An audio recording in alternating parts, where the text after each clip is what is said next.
भूत प्रेत, रूहानी ताकतें, पारलौकिक शक्तियाँ।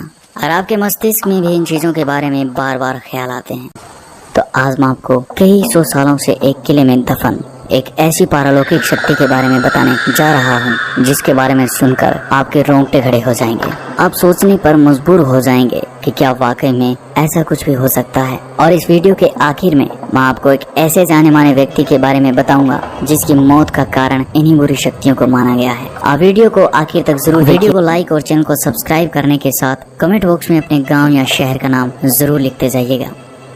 आप सामने लगे जिस बोर्ड को देख रहे हो, राजस्थान के अलवर जिले में भानगढ़ किले के बाहर लगे इस बोर्ड पर यह साफ साफ लिखा है कि सूर्योदय से पहले एवं सूर्यास्त के पश्चात आपको इस किले में प्रवेश करना तो दूर, आपको रात के वक्त इस किले के आसपास भी नहीं भटकने दिया जाएगा। आज मैं आपको इसी भानगढ़ के किले की वो दो कहानियां बताऊंगा जिस कारण रात के वक्त लोग इस किले में प्रवेश करना तो दूर, इसके आसपास भी नहीं भटकते। और कुछ लोग इन कहानियों को कहानी नहीं बल्कि सच्ची घटना मानते हैं। कहते हैं कि जब आमेर के राजा भगवंत दास भानगढ़ के किले को बनवा रहे थे तो वहीं कुछ दूरी पर गुरु बालूनाथ तपस्या किया करते थे। जब बालूनाथ को खबर लगी कि उनके पास में एक किला बनाया जा रहा है तो उन्होंने राजा को बुलावा भिजवाकर अपने पास बुलवाया। जब राजा भगवंत दास गुरु बालूनाथ के पास पहुंचे तो उन्होंने राजा से कहा कि आप जिस किले को बनवा रहे हो उससे मुझे कोई भी आपत्ति नहीं है, लेकिन एक बात का ध्यान रखना कि इस किले की ऊंचाई इतनी मत कर देना कि इसकी परछाई दिन के किसी भी वक्त जहाँ पर मैं तपस्या कर रहा हूँ वहाँ पर पहुँचे और मुझे छुए। उन दिनों जो साधु संत हुआ करते थे उनका बहुत आदर सम्मान किया जाता था, उनकी किसी भी बात को टाला नहीं जाता था। तो राजा ने भी ऐसा ही किया और फिर किले के निर्माण में ऐसा ही किया गया। किले के किसी भी भाग की ऊंचाई इतनी नहीं रखी गई जिससे कि किले की परछाई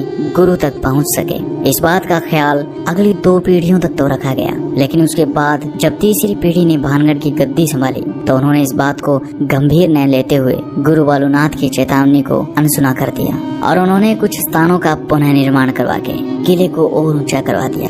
और आगे किले की परछाई गुरु बालूनाथ तक पहुंच जाती है। और जब यह परछाई बालूनाथ की तपस्या वाले स्थान पर पहुंची तो बालूनाथ को इतना गुस्सा आया कि उन्होंने ये श्राप दे दिया कि भानगढ़ तबाह हो जाएगा। और उसी दिन के बाद भानगढ़ पर दुखों का पहाड़ टूट पड़ता है। और यह भी कहा जाता है कि 1783 में जो भयंकर अकाल आया था जिसमें मरने वालों का आंकड़ा करोड़ों में था, वो अकाल गुरु बालूनाथ के श्राप की वजह से आया था। और आज तक यहाँ पर इस श्राप का असर देखने को मिलता है, जिस कारण से लोग इस किले में रहना तो दूर, इसके आसपास भी नहीं भटकना चाहते। लेकिन दूसरी कहानी उस राजकुमारी की कहानी है जिस पर लोगों को सबसे ज्यादा विश्वास है। और इस खौफनाक कहानी के कारण ही लोग इस किले को भूतहा शैतानी किला कहते हैं। जब ये किला खुशहाल था तब यहाँ पर एक राजकुमारी रहा करती थी जिसका नाम था रत्नावती। राजकुमारी रत्नावती बेहद खूबसूरत थी। राजकुमारी की खूबसूरती के चर्चे दूर दूर तक फैले हुए थे। इस कारण हर दिन अलग अलग राजाओं के शादी के संदेश राजकुमारी के पास आया करते थे। लेकिन इन राजाओं के अलावा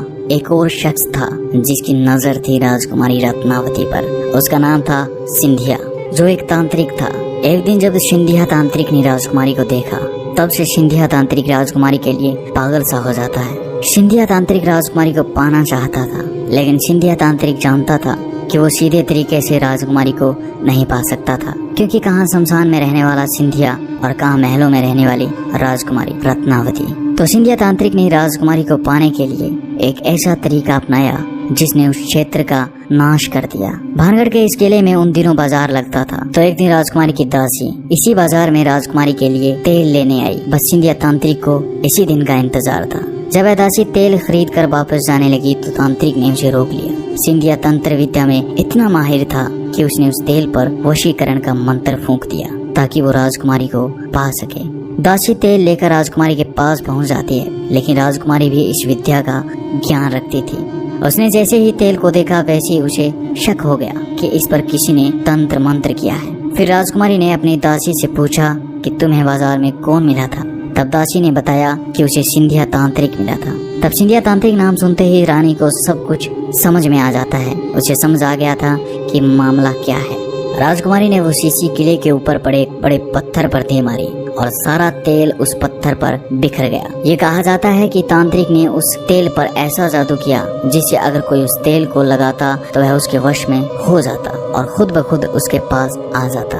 और आखिर ऐसा ही हुआ। वह बड़ा पत्थर जिस पर राजकुमारी ने तेल फेंका वह लुढ़कने लगता है और जिस स्थान पर सिंधिया तांत्रिक तंत्र मंत्र किया करता था उस स्थान तक लुढ़कता हुआ जाकर सिंधिया के छाती पर चढ़ जाता है। अब सिंधिया सारी बात समझ चुका था तो मरते मरते सिंधिया तांत्रिक ने श्राप दे दिया कि भानगढ़ तबाह हो जाएगा, सारे लोग मारे जाएंगे और उनकी आत्माएं यहीं इस किले में भटकती रहेगी। और इतना कहकर सिंधिया तांत्रिक मर जाता है और इसके बाद होता है एक भयानक युद्ध जिसमें भानगढ़ के सैकड़ों लोग मारे जाते हैं। और ये कहा जाता है कि सिंधिया के उस श्राप के कारण आज तक इस किले में उनकी आत्माएं भटकती है और आज भी रात के वक्त यहाँ चीखने चिल्लाने की आवाज आती है। दोस्तों, ये तो थी वो घटनाएं जो पारालौकिक शक्तियों से जोड़कर देखी गई थी, लेकिन इन सब के अलावा एक कारण और भी है और ये मानना पड़ा कि इस किले में कुछ न कुछ गलत जरूर होता है जो लोगों के लिए खतरनाक हो सकता है। कुछ समय पहले इस किले में रात के वक्त लोग चले जाते थे जो जगह जगह पर इस किले को खोदने लगते थे। उन्हें लगता था कि इस किले में कोई पुराना खजाना गड़ा हुआ है और वो इसी खजाने की तलाश में रात में इस किले में खुदाई किया करते थे। उस वक्त इस किले में रात के वक्त कुछ आपराधिक गतिविधियां होने लगी थी और इन्हीं असामाजिक तत्वों के कारण इस किले में रात के वक्त प्रवेश करना वर्जित कर दिया गया था। फिर 2016 में एक ऐसी घटना घटित हुई जिसने फिर एक बार इस किले पर सवाल खड़े कर दिए। दरअसल इंडियन पैरानॉर्मल सोसाइटी के प्रमुख गौरव तिवारी एक न्यूज चैनल के साथ मिलकर इस किले में पड़ताल करने आए थे। गौरव तिवारी ने ऐसी पारालौकिक शक्तियों पर पूरी रिसर्च कर रखी थी। वो भी जानना चाहते थे कि क्या वाकई में इस जगह पर कोई पैरानॉर्मल एक्टिविटी होती है, क्या इस जगह पर कोई भूत प्रेत है या ये लोगों का वहम है। लेकिन इस किले में पड़ताल करने के बाद कुछ समय के बाद 7 जुलाई 2016 को उनके अपने घर में बड़े ही रहस्यमय तरीके से मौत हो जाती है और इस मौत का कारण कई न्यूज चैनल्स ने